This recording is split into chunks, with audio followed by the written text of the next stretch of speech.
bastante trillado por el organismo de investigación judicial y es un tema que nunca nos vamos a cansar de estar repitiendo y reiterando a la ciudadanía de el peligro y de las alertas que tienen que mantener en cuanto a la estafa y al fraude informático. Si bien es cierto, hubo una baja por unas acciones operativas que tuvimos con los centros penales en conjunto con la policía penitenciaria, la tendencia a nivel de estafa, a nivel de fraude informático, está mucho más elevada que el año anterior. A la fecha llevamos 4.600 denuncias solo en San José, en la sección de fraudes, por algún tipo de estafa o fraude informático. Y para un dato de referencia, el año pasado cerramos con 7.400 denuncias. Si la tendencia sigue a este número o a este incremento, pues vamos a superar considerablemente estos datos estadísticos.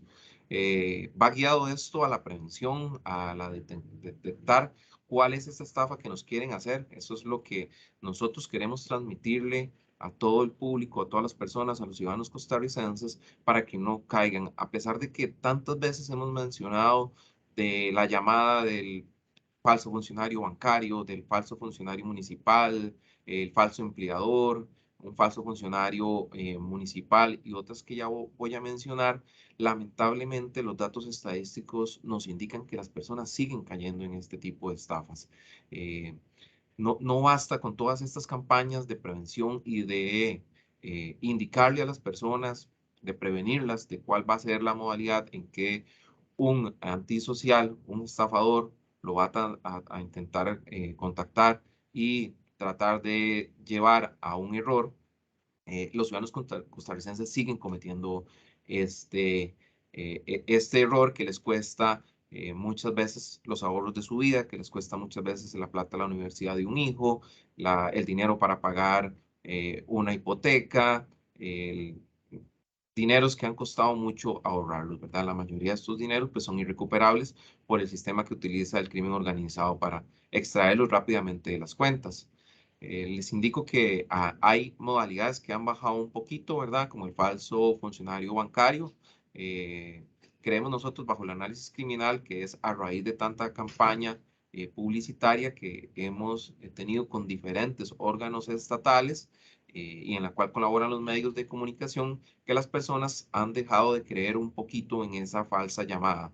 Pero hay los antisociales buscan otras técnicas que van prácticamente dirigidas a la misma metodología, pero varían un poquito el método aplicado y la persona pues cae de otra forma. Actualmente hay un incremento importante en cuanto a las ventas por páginas de redes sociales, de artículos.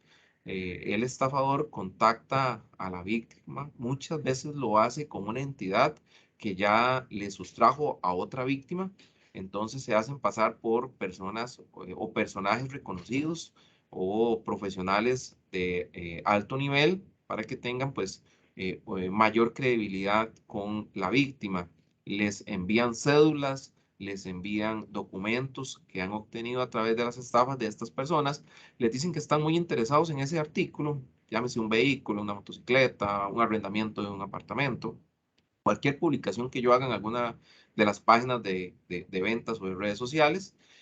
Una vez que la persona pues ve que el perfil lo investiga y ve que es una persona honorable, reconocida o por lo menos no tiene un historial manchado, por lo menos visiblemente, la persona pues accede a que efectivamente se haga un contrato o se haga un negocio.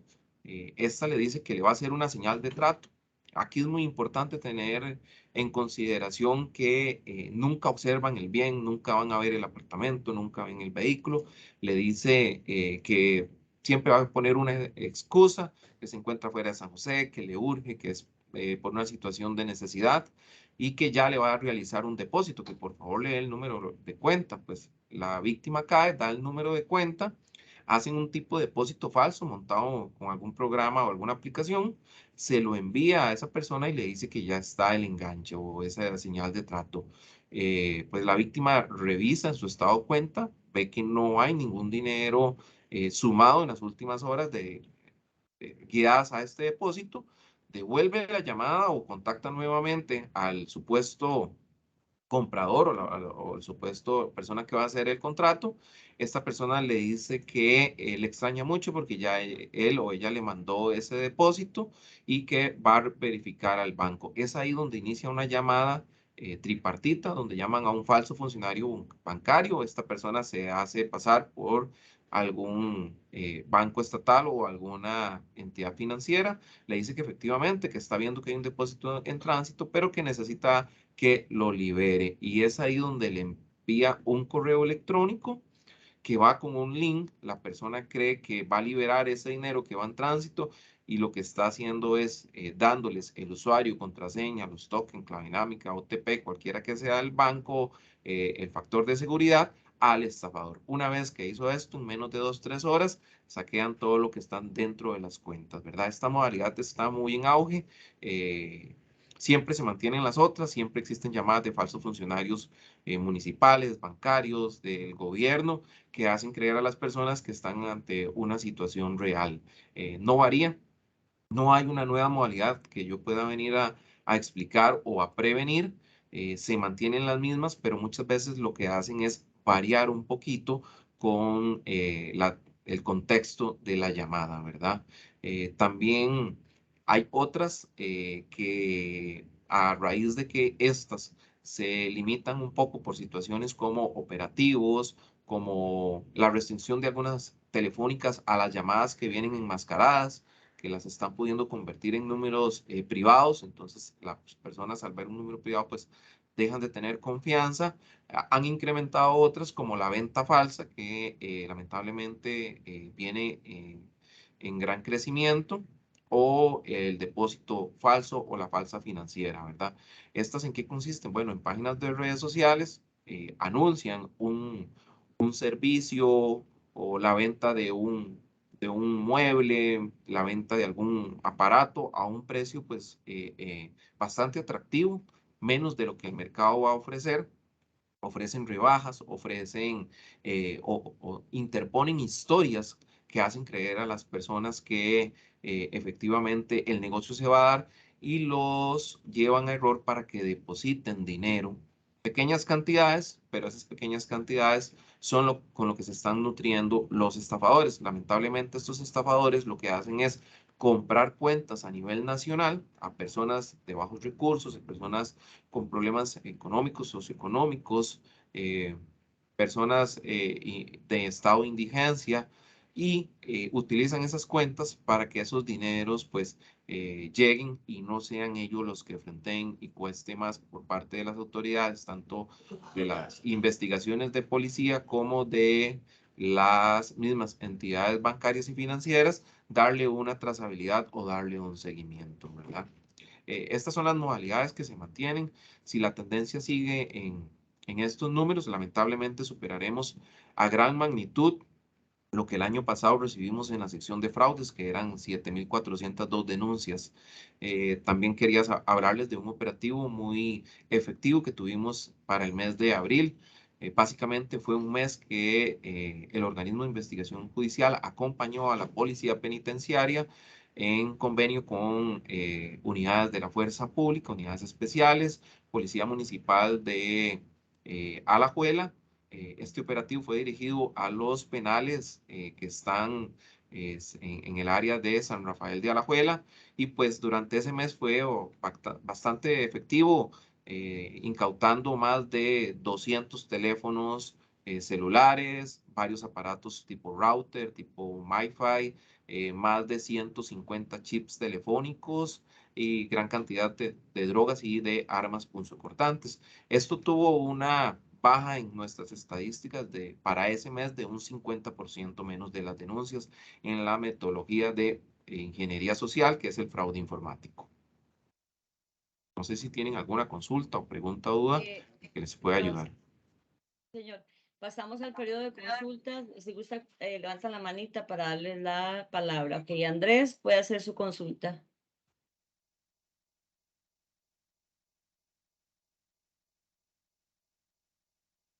Andrés de Canal 13 puede hacer su consulta. Es que no le escuchamos.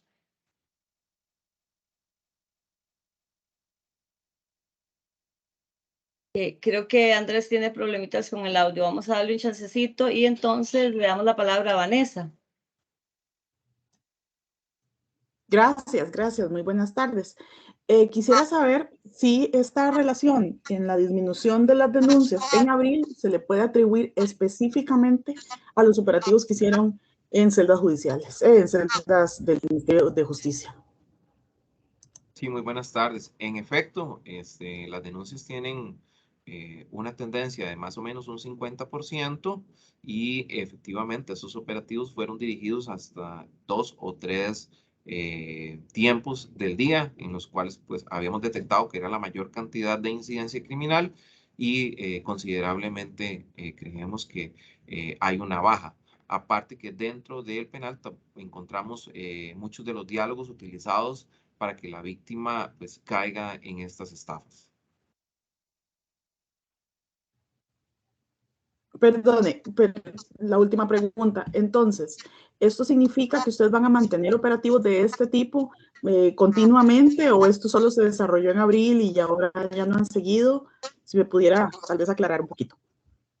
Bueno, esta pregunta creo que iría más dirigida al Ministerio de Justicia y Gracia. Pues en realidad nosotros lo que hacemos es un acompañamiento porque hay un interés de por medio que son las estafas. Pero le puedo adelantar que ya tenemos algunas conversaciones con ellos, estamos revisando las acciones operativas y los resultados. Hay mucha apertura, indiscutiblemente, por parte del señor ministro y viceministro y estaríamos posteriormente realizando algún tipo de infunción nuevamente para obtener otros resultados. Listo, Vanessa, sí. Si no tiene más consultas, Vanessa, vamos a darle la palabra a Josué Castro. Muchas gracias. Con mucho gusto. Buenas tardes, ¿me escuchan? Sí. Sí, le escuchamos. Perfecto. Tengo dos consultas. La primera es, quizás llegué un poco tarde y quizás al principio sí lo mencionó, pero yo apunté aquí un modo de operar de estas estafas. ¿Se conoce algún otro tipo de modo de operar de estas personas que ya se ha identificado? Y la segunda pregunta sería, si hay un equipo de trabajo, ¿cuántas personas trabajan en ese equipo y qué es lo que se está haciendo para resolver o tal vez seguir disminuyendo la cantidad de personas estafadas? En cuanto a las metodologías, efectivamente, hay varias, ¿verdad? El phishing, el vishing y otras que existen, que básicamente es esa llamada en que incurre al error a la víctima de un falso funcionario, sea municipal, bancario o un falso empleador, que también está bastante de moda, o un correo que nos llega con un enlace, un link, un WhatsApp que nos llega con un enlace, un link o un mensaje de texto que nos dice que es de una institución financiera, bancaria o estatal y que por favor ingresemos en ese enlace para hacer alguna diligencia y lamentablemente las personas en primera instancia creen que es real, ingresan a ese enlace y ahí pues la página falsa los va guiando para que ingresen información sensible como el usuario, la contraseña y los factores de seguridad como el OTP, como la clave dinámica o el código o el token. Eso es básicamente lo que actualmente tenemos en ingeniería, en fraude informático. En la estafa normal hay mucha incidencia en cuanto a anuncios falsos que vemos en las redes sociales de una venta de un mueble, de un vehículo, de algún aparato que es de fácil venta y solicitan que se haga un adelanto a una cuenta bancaria, haciéndoles creer que van a recibir ese bien. Lamentablemente hacen ese adelanto, ese depósito y pues bloquean el contacto por medio de las redes sociales, que ahí inicia todo, o de la mensajería de WhatsApp, que es la que utilizan prácticamente, y posteriormente cuando la persona formula una denuncia, el dinero o la cuenta receptora, pues fue una persona que lamentablemente vendió esa cuenta a nivel criminal para que fuera utilizada por diferentes estafadores. En cuanto a las acciones, bueno, nosotros como sección somos más de 50 investigadores a nivel de San José que nos dedicamos exclusivamente a la tramitología de todas las denuncias que ingresan por este delito. A nivel regional, cada una de nuestras regionales cuenta con investigadores especializados que se dedican a la tramitología de las estafas. A nivel interinstitucional, existen varias comisiones en las cuales estamos trabajando en conjunto. Trabajamos en conjunto con el MISIT para dar de baja los sitios web que utilizan para los sitios falsos. Trabajamos en conjunto con todas las entidades financieras. Casi que trabajamos en tiempo real.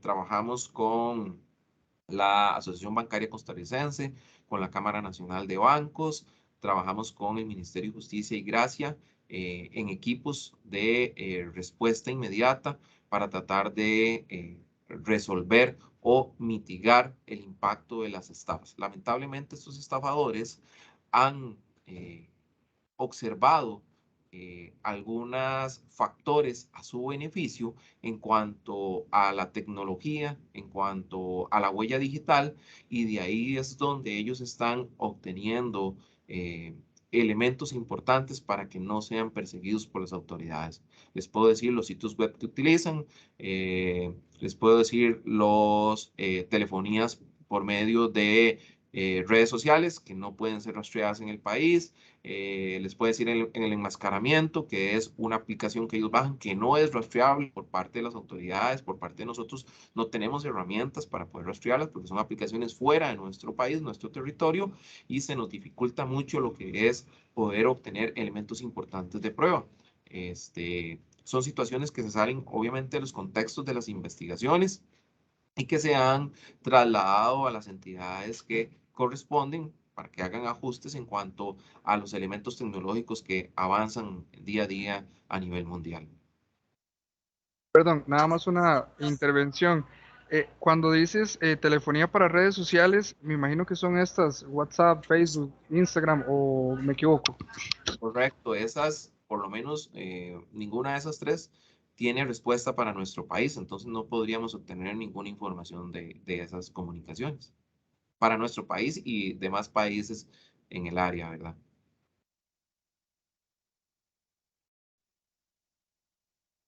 ¿Tiene alguna otra consulta o podemos pasar con el siguiente? No, listo, muchísimas gracias. Seguimos con Pablo. Seguimos con Natalia, perdón. Puede hacer su consulta, Natalia. Hola, Cinia, gracias. Buenas tardes, Jorge.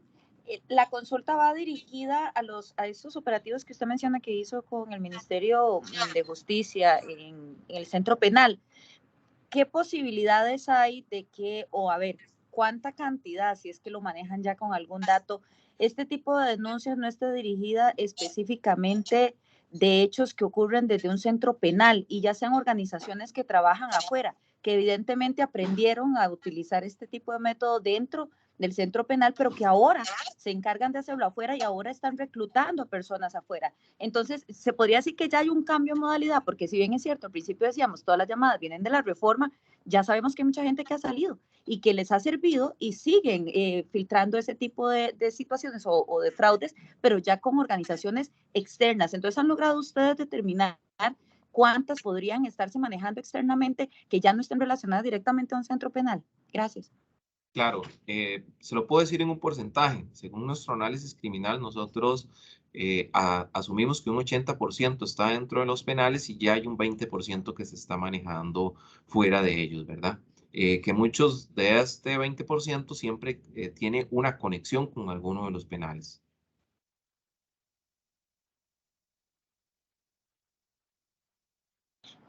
Una segunda pregunta, Cinita.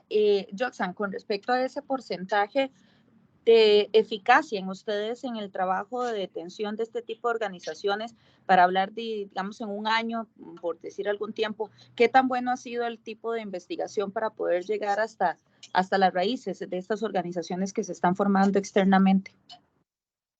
Totalmente. O sea, es completamente diferente una investigación fuera de un penal donde estamos hablando de un local que está individualizado o estamos hablando de un circuito de personas que trabajan exclusivamente, que podemos vigilar, seguir, que podemos intervenir, no sé, cualquier herramienta que la policía tenga, diferente es en un ámbito de el Centro Penal La Reforma, donde hay 120 privados de libertad, donde no podemos vigilar, no podemos seguir, no podemos intervenir las acciones que ellos están realizando. Obviamente hay una diferencia bastante eh, eh, importante para nosotros, ¿verdad? Y es por eso que a raíz de todo esto, pues comenzamos a descubrir más personas, estructuras criminales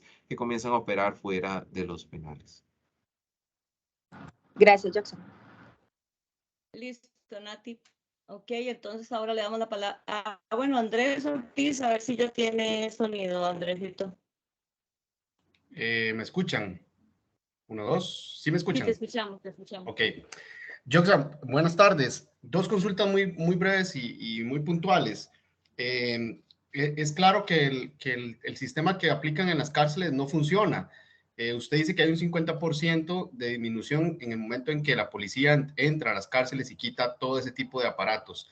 El ministro de Justicia lo ha dicho también claramente que el sistema no funciona. ¿Creen ustedes que es una lucha medio perdida en el sentido en que ustedes hacen investigaciones con respecto a las denuncias que les llegan, pero el sistema para bloquear la señal celular en las cárceles definitivamente no funciona a 2 años de que se puso en marcha? Ok, vamos a ver. Si bien es cierto, hay algunas debilidades en la ley propiamente, tal vez no en el sistema, sino en la ley propiamente, que permiten comunicaciones vía datos, que tal vez no lo contempló la ley en su momento. Esto no quiere decir que una vez intervenido o una vez regulada la ley o una vez utilizados sistemas que puedan hacer una contención o un bloqueo en los penales, vaya a ser la solución para un delito que está en crecimiento a nivel mundial. Nosotros constantemente nos reunimos con autoridades de otros países y este es el delito de mayor crecimiento y que menos ha podido controlar las policías y las autoridades a nivel internacional. Es un delito que ya hablamos de un 20% fuera. Cuando iniciamos nosotros, hace año y resto, nosotros hablábamos de un 98% dentro y un 2% afuera. Ahora hablamos de un 80 y un 20% afuera. En un año posiblemente hablemos de un 20 adentro, si es que todavía existe, y un 80% afuera. ¿Por qué? Porque el delito es muy atractivo para los delincuentes. Ellos ya han encontrado acá muchas facilidades para cometer delitos que son de exorbitantes ganancias. Solo el año pasado nosotros documentamos en 3.179 denuncias de ingeniería propiamente de fraude informático, más de 8 millones de dólares que extrajeron de cuentas costarricenses en un año. Esto quiere decir que es muy atractivo para ellos. Entonces, esta no va a ser la solución, intervenir los penales, que es una medida paralítica que se está haciendo con los penales, pues sí, efectivamente, ¿verdad? Porque ahí tenemos el foco mayor, pero también debemos de redistribuir nuestras investigaciones y hacer los cambios necesarios para ir valorando el crecimiento y la exterioridad que va a tener este delito a nivel nacional. Y no solo nacional, porque les digo, es internacional. Es un delito donde nosotros tenemos algunas denuncias que estafan a alguna persona en el país y los dineros están siendo retirados en Centroamérica o en países de Latinoamérica. Gracias, Jackson. Otra consulta era sobre el tema, siempre hablamos de los privados de libertad, de las cárceles, pero queda mucha la duda de si fuera de los centros y no grupos delincuentes, sino funcionarios bancarios. Hablaba con unas compañeras un día de esos que intentaron estafarlas y les explicaron en el OIJ cuando pusieron la denuncia que ese es un método de que supuestamente los privados de libertad marcan números, códigos al azar y le llegan, por ejemplo, en las compras o en lo que realizan.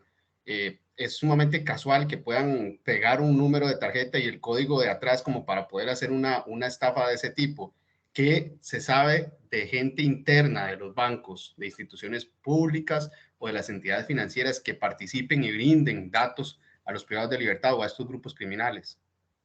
En cuanto a ese tema, pues no me voy a referir propiamente porque son temas que están en investigación y pues obviamente la ley me inhibe a referirme a temas de esa índole. Sí le puedo indicar que en el tema, como policialmente se le llama, que es el carding, ¿verdad? Que es esta estafa que llega a la tarjeta, que es totalmente diferente a lo que hemos hablado en esta tarde, que lamentablemente está también en unos altos índices a nivel nacional, no solo de la sección de fraudes, que este año tiene un incremento bastante importante para nosotros.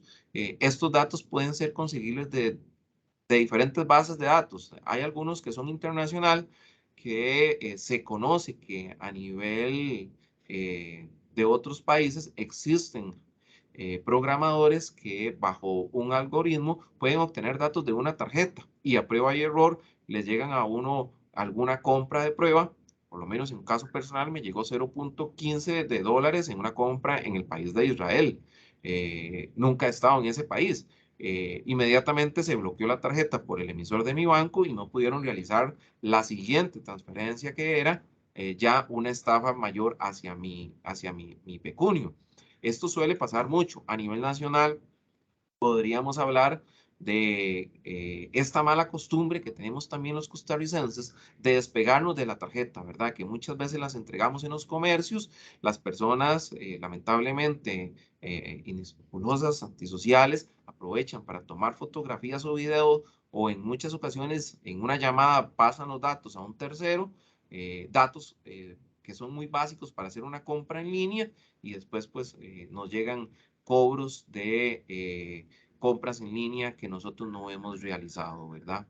De la otra situación, apenas estamos iniciando investigaciones, estamos trabajando de la mano con los bancos propiamente para tratar pues, de definir si hay alguna participación o no de algún funcionario bancario. Pero si hay investigaciones abiertas de funcionarios bancarios que brinden bases de datos. Sin Eh, darnos el detalle, entiendo que está en investigación, pero sí lo hay, sí confirma que hay. No, no necesariamente. Vamos a ver, ahorita estamos con unas reuniones con los bancos haciendo análisis iniciales, pero digamos, las causas abiertas no me voy a referir. Está bien, gracias. Listo, le damos la palabra a Jeffrey Salas. Buenas tardes.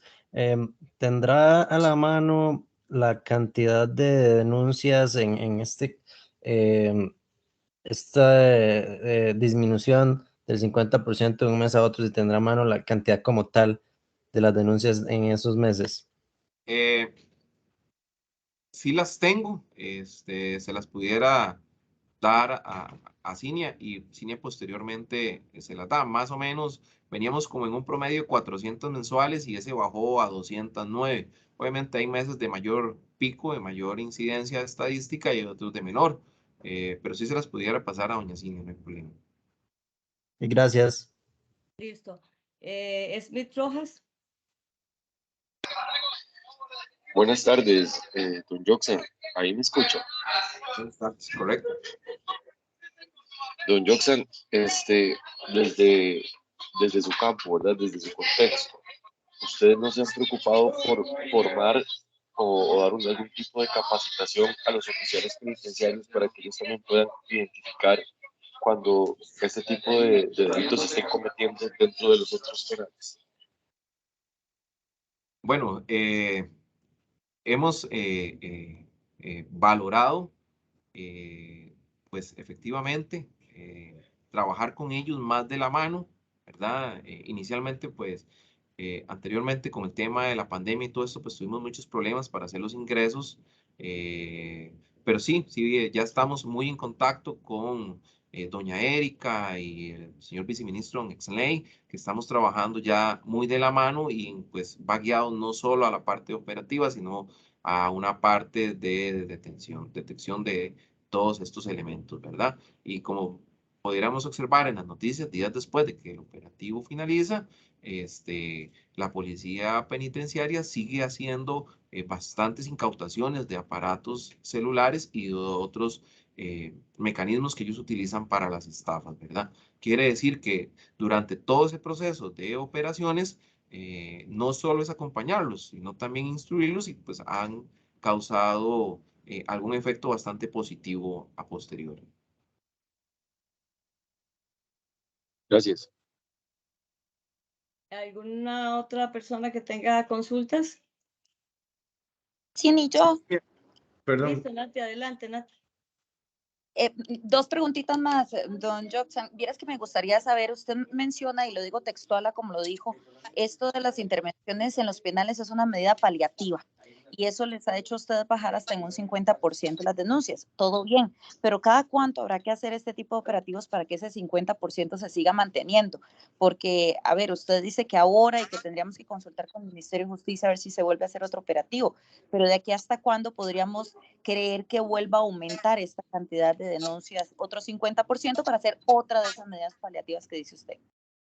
Bueno, ya antes que finalizar este operativo, en una reunión sostenida con dichas autoridades, ya teníamos acuerdos para continuar.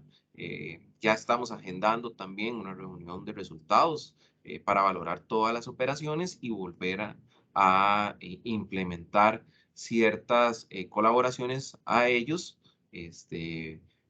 Pero esa es una labor que ellos siguen haciendo y siguen realizando. Como lo indiqué anteriormente, seguimos viendo incautaciones masivas de bastantes aparatos de comunicación, celulares, básicamente, ¿verdad?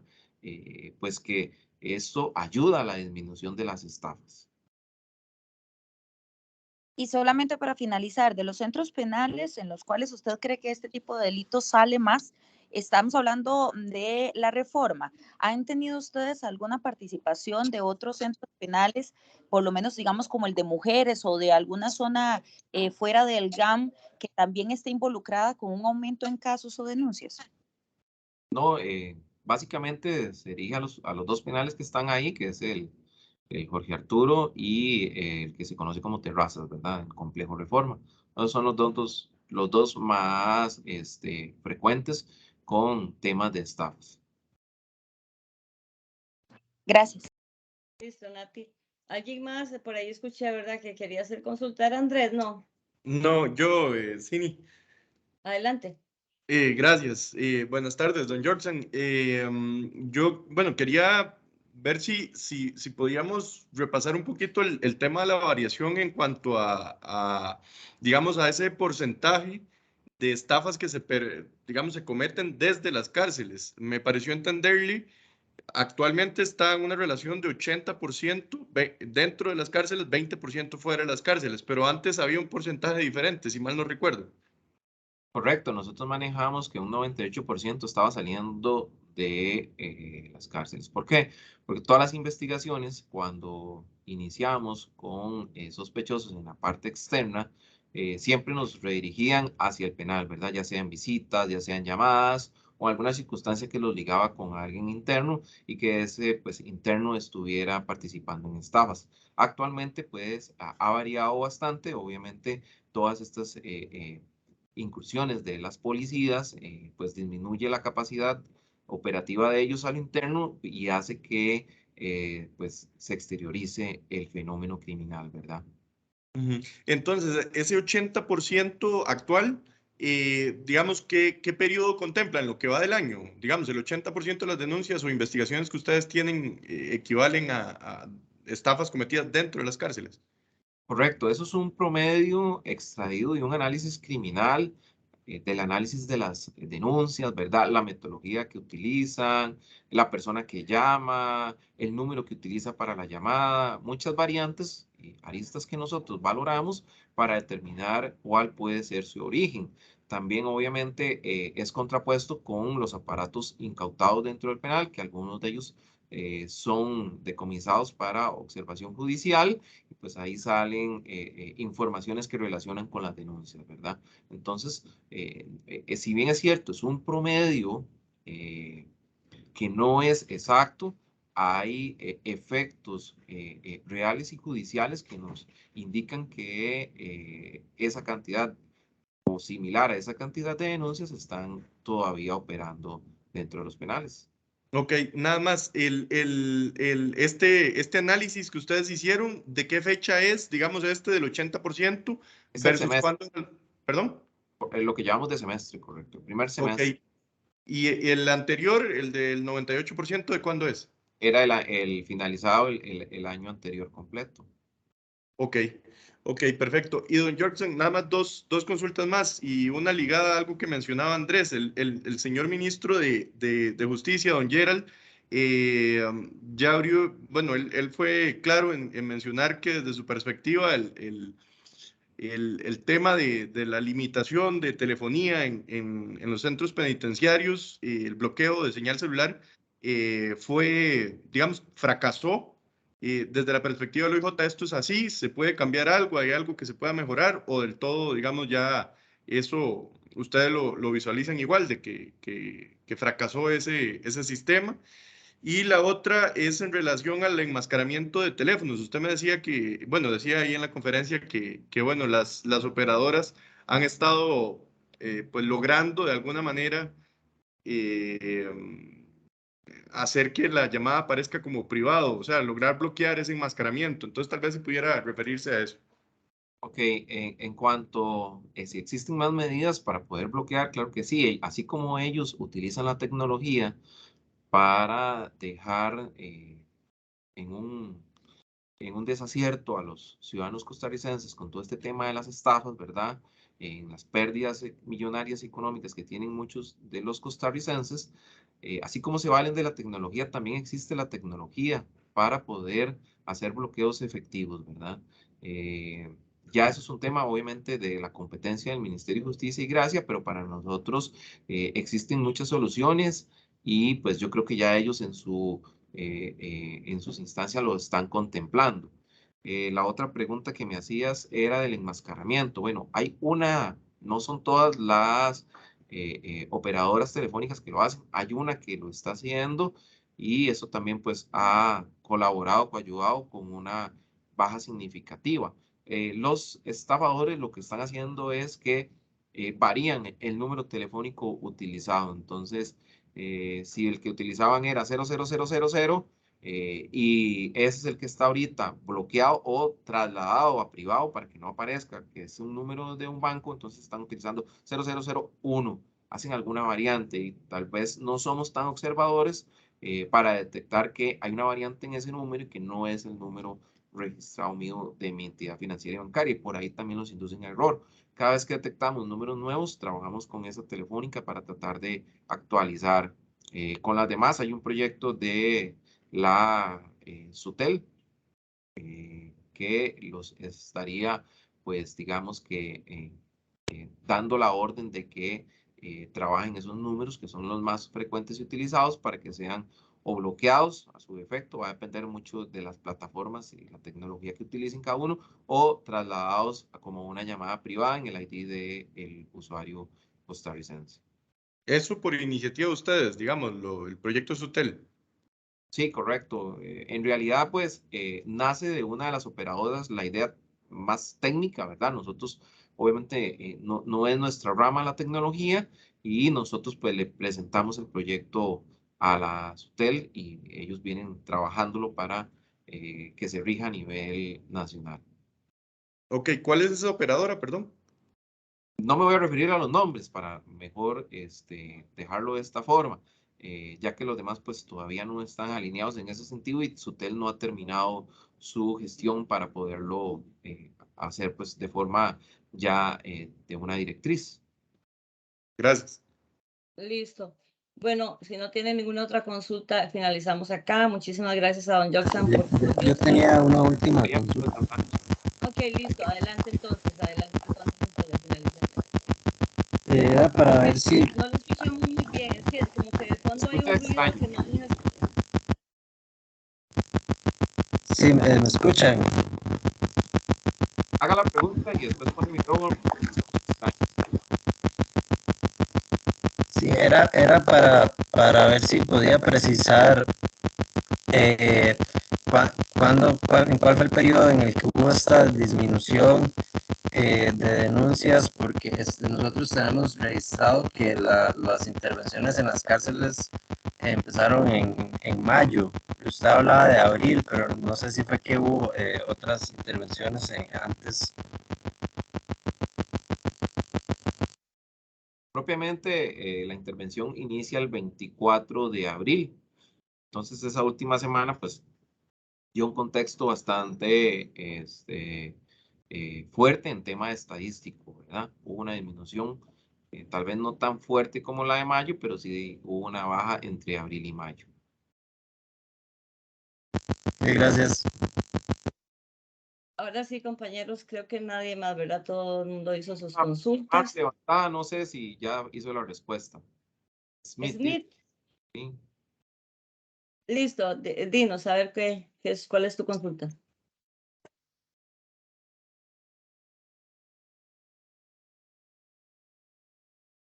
No te escuchamos, Smith. El micrófono bloqueado.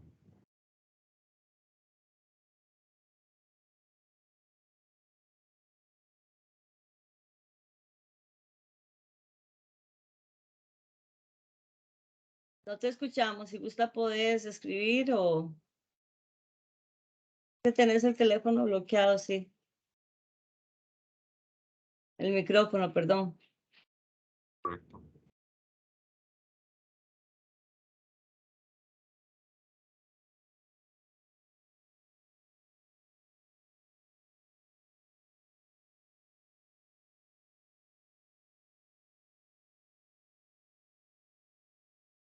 ¿Pudiste resolver, Smith? Es que no te escuchamos.